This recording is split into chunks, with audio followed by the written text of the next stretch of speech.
Hi students, നമ്മൾ ഇന്ന് പഠിക്കാൻ പോകുന്നത് 9th സ്റ്റാൻഡേർഡിലെ 3rd ചാപ്റ്ററായ പാരലൽ ലൈൻസ് അഥവാ സമാന്തര വരകളിലെ രണ്ടാമത്തെ ഭാഗമാണ്. അതായത് പേജ് നമ്പർ 39-ലെ ക്വസ്റ്റ്യൻ നമ്പർ 3 ആണ് നമ്മൾ ഇന്ന് വരയ്ക്കാൻ പോകുന്നത്. അതായത് ക്വസ്റ്റ്യൻ ഇതാണ്: draw A regular hexagon of perimeter 20 centimetres.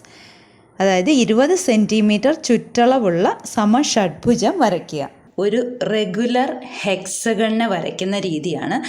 അത് കോമ്പസ് ഉപയോഗിച്ച് റെഗുലർ ഹെക്സഗൺ വരയ്ക്കണം. അതിൻ്റെ പെരിമീറ്റർ 20 സെൻറ്റിമീറ്ററാണ് തന്നിട്ടുണ്ട്. ഇനി എന്താണ് റെഗുലർ ഹെക്സഗൺ? ഇതാണ് റെഗുലർ ഹെക്സഗൺ. റെഗുലർ ഹെക്സഗൺ എന്ന് പറഞ്ഞാൽ അതിന് ടോട്ടൽ 6 സൈഡ്സ് ഉണ്ടായിരിക്കണം. റെഗുലറിൻ്റെ വാക്കിൻ്റെ അർത്ഥം എല്ലാ സൈഡും ഈക്വൽ ആയിരിക്കണം. അപ്പോൾ അങ്ങനെ ഒരു റെഗുലർ ഹെക്സഗൺ നമുക്ക് വരയ്ക്കണം. അപ്പോൾ നമുക്കറിയാം, ഒരു റെഗുലർ ഹെക്സഗണിനെ 6 ഈക്വലാറ്ററൽ ട്രയാങ്കിൾസ് ആയിട്ട് മുറിക്കുന്നുണ്ടെന്ന്. അതായത് 6 സമഭുജ ത്രികോണങ്ങളാക്കി ഇങ്ങനെ 6 സമഭുജ ത്രികോണങ്ങളാക്കി മുറിക്കണം. അപ്പോൾ നമുക്കറിയാം ഒരു ഇക്വലാറ്ററൽ ട്രയാങ്കിൾ അഥവാ സമഭുജ ത്രികോണത്തിനെ എങ്ങനെയാണ് വരയ്ക്കുന്നതെന്ന് നമുക്കറിയാം. അതേ രീതി തന്നെയാണ് ഇവിടെയും നമ്മൾ ഉപയോഗിക്കുന്നത്. അപ്പോൾ ഇവിടെ തന്നിട്ടുണ്ട് പെരിമീറ്റർ 20 സെൻറ്റിമീറ്ററാണ് തന്നിട്ടുണ്ട്. ഇനി നമുക്ക് ഈ റെഗുലർ ഹെക്സഗൺ വരയ്ക്കാൻ വേണ്ടി 6 സൈഡ് വരയ്ക്കണം. 6 സൈഡ് ആദ്യം നമ്മൾ ഒരു ഈക്വലാറ്ററൽ ട്രയാങ്കിൾ അല്ലെങ്കിൽ സമഭുജ ത്രികോണമാണ് വരയ്ക്കാൻ പോകുന്നത്. അപ്പം നമുക്കറിയാം 20 സെൻറ്റിമീറ്റർ നമ്മുടെ സ്കെയിലിൽ കിട്ടത്തില്ലെന്നറിയാം. നമുക്കറിയാം ഒരു റെഗുലർ ഹെക്സഗൺ അഥവാ സമഷഡ്ഭുജം എന്ന് പറഞ്ഞാൽ 6 വശങ്ങളുണ്ട്. ഈ 6 വശങ്ങളുടെ നീളങ്ങളും കൂടെ കൂട്ടുമ്പോഴാണല്ലോ 20 സെൻറ്റിമീറ്റർ തന്നിരിക്കുന്നത്.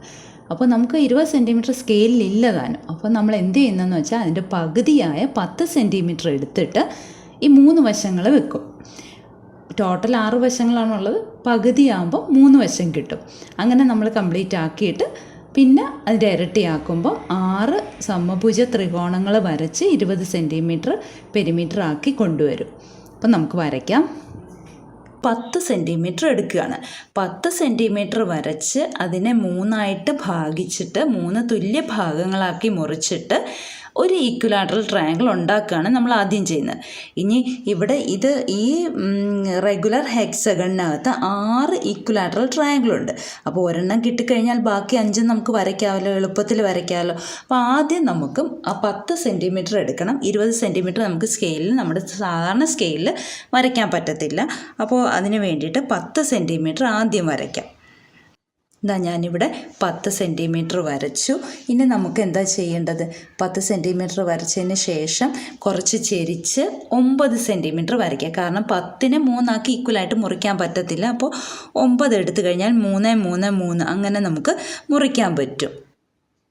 ഇനി നമുക്കിതിനെ 3 തുല്യ ഭാഗങ്ങളായിട്ട് മുറിക്കാം. ഒന്നിതാണ്, ഒന്നിത്. അപ്പം 3 തുല്യ ഭാഗങ്ങളായിട്ട് മുറിച്ചു. അതായത് ഇതും 3 സെൻറ്റിമീറ്ററാണ്, ഇതും 3 സെൻറ്റിമീറ്ററാണ്, ഇതും 3 സെൻറ്റിമീറ്ററാണ്. ഇനി നമ്മൾ എന്താ ചെയ്യേണ്ടത്? നമ്മൾ കഴിഞ്ഞ വീഡിയോയിലൊക്കെ പഠിച്ചതാണ്. ഇത് തമ്മിൽ അങ്ങോട്ട് യോജിപ്പിച്ചിട്ട് സമാന്തര വരകൾ വരയ്ക്കണം. സമാന്തര വരകൾ വരയ്ക്കാൻ വേണ്ടിയിട്ട് നമുക്ക് സെറ്റ് സ്ക്വയർ വേണം. ഏത് വരയ്ക്ക് സമാന്തരമായിട്ടാണോ വരയ്ക്കേണ്ടത് അതിലേക്ക് സെറ്റ് സ്ക്വയറിനെ ചേർത്ത് വെച്ചിട്ട് സെറ്റ് സ്ക്വയറിൻ്റെ മറ്റേ വശത്തേക്ക് സ്കെയിലിനെ ചേർത്ത് വെക്കുക. ഇങ്ങനെ ചേർത്ത് വെച്ചിട്ട് സ്കെയിലിനെ മുറുക്കെ പിടിക്കുക. ചേർത്ത് വെച്ചിട്ട് സ്കെയിലിനെ മുറുക്കെ പിടിച്ചുകൊണ്ട് സെറ്റ് സ്ക്വയറിനെ പതുക്കെ നീക്കുക.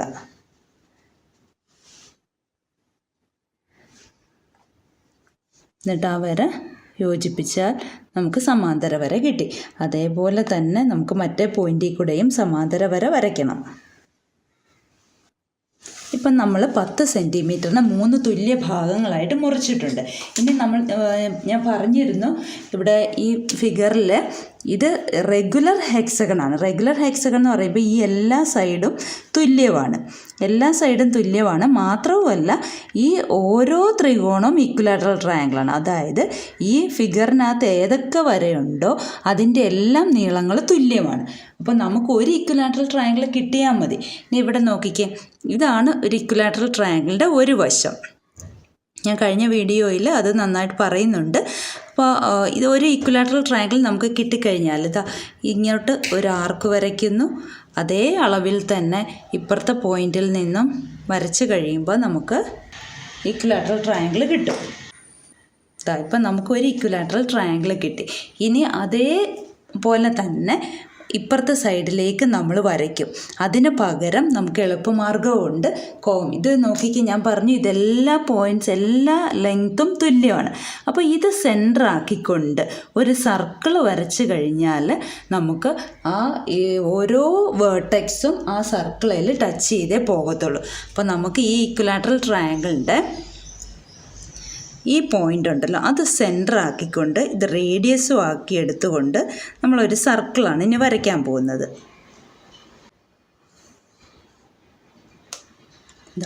സർക്കിൾ വരച്ചു. ഇനി എന്താ, ഓരോ ഈക്വിലാറ്ററൽ ട്രയാങ്കിളിൻ്റെയും സൈഡ് ലെങ്ത് സെയിം ആണല്ലോ.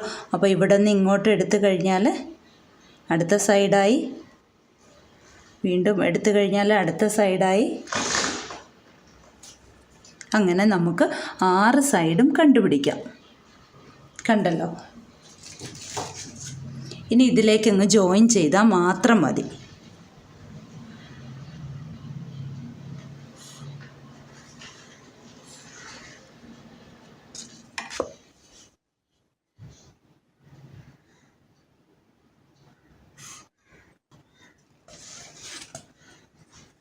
ഇനി സൈഡുകളും കൂടെ ജോയിൻ ചെയ്ത് കഴിയുമ്പം നമുക്ക് റെഗുലർ ഹെക്സഗൺ കിട്ടും.